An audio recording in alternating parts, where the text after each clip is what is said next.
Good day, my name is Matt. Welcome to my channel. This is going to be a perhaps more in-depth look at my Oracle. I've gotten multiple questions about it, and since I published my first video, I think the first video has a couple thousand views where I talk about it. I continue to get questions about it, so I feel that I didn't really explain it that well. So I'm going to try again. So my Oracle, I don't know, Matt's Oracle, I guess we can call it. I've never really given it a name. Is a simple Oracle that I developed that through use I have discovered is actually quite flexible, but also provides a lot of insight if you want it that way. All right, so the basic thing is it requires 3 dice, and this is a blue, a white, and a red die. Blue is always yes. Red is always no. Now the Oracle can be used binary, meaning simply a yes or no. And in this case, has a 50-50 chance of being either way. And I think some examples would probably be beneficial. In a binary example, you're simply going to get a yes or no. And if that's all you're looking for, you can go with just this. So let's do a quick example. Say I have a question. My party goes to a armory and they want to see if there is a longsword available to buy. I roll. I ask the question, is there a longsword to buy? And I get this answer. The yes die, the blue die, beats the no die, the red die. So this answer is a yes. If you want a more in-depth answer, you can use that same roll to also determine a degree of success. Now in this case, this is a very weak success. This die beat this one by only 1. That means, in my interpretation as the dungeon master or game master is, and you don't have to use the degree of success. You could simply say, yes, there's a longsword and be done with it. But if you wanted a little bit more depth, you can then look at this for a degree of success.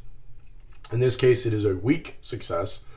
And as a DM, I might say, yes, there is one, but he only has 1, and it is so-so quality.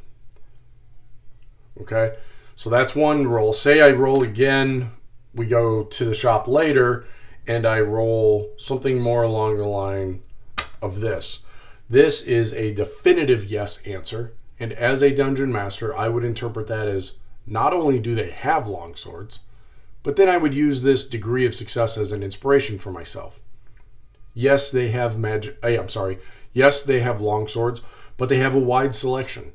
They have ones with various emblems on them, gems encrusted, or I might even say there's one that is a masterwork level sword, and it gives anybody wielding it a +1 to hit and a +1 to damage. You don't have to do that, but I'm using this degree of success as an inspiration to my creativity as a dungeon master. And for me as a solo player, that point of inspiration is golden. That is what defines my games for me. So by looking at this degree of success, you can add depth. Maybe I roll this.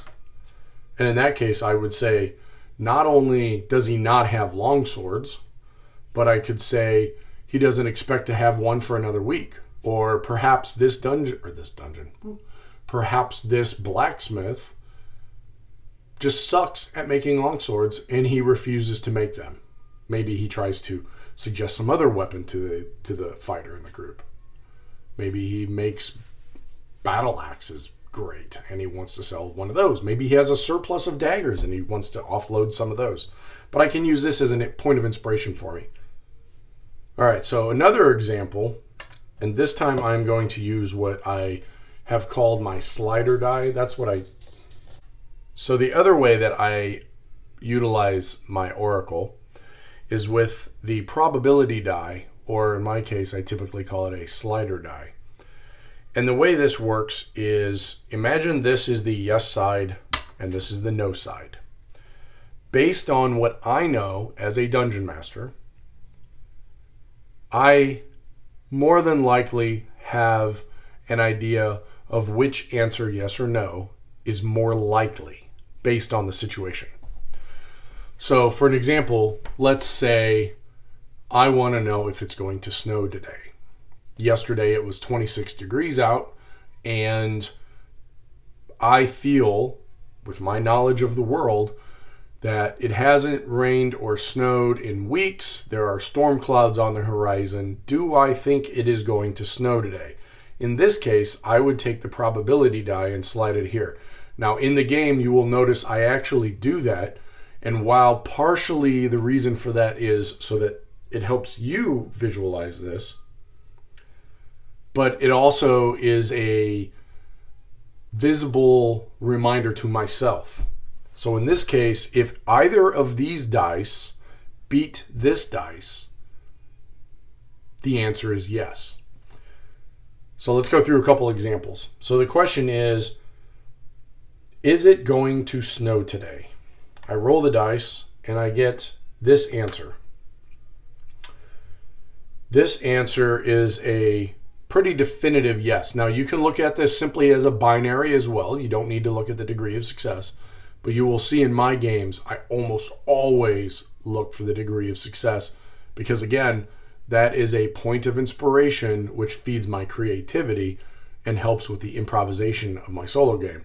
So in this case, I rolled a 6, which a 6 beats a 2. That's really good. But on top of that, a 6 and a 3 also beat the 2. So there's multiple levels of degrees of success. Not only did both dice beat it, but the 6 is so much bigger than the 2. Now, if I rolled that, I would probably interpret that as not only is it going to snow today, but we're going to get a damn blizzard. Okay? So let's look at another example. Let's say I roll again and I roll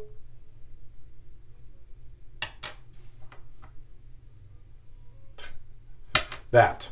Is it going to snow today? Again, the probability die is on the yes camp.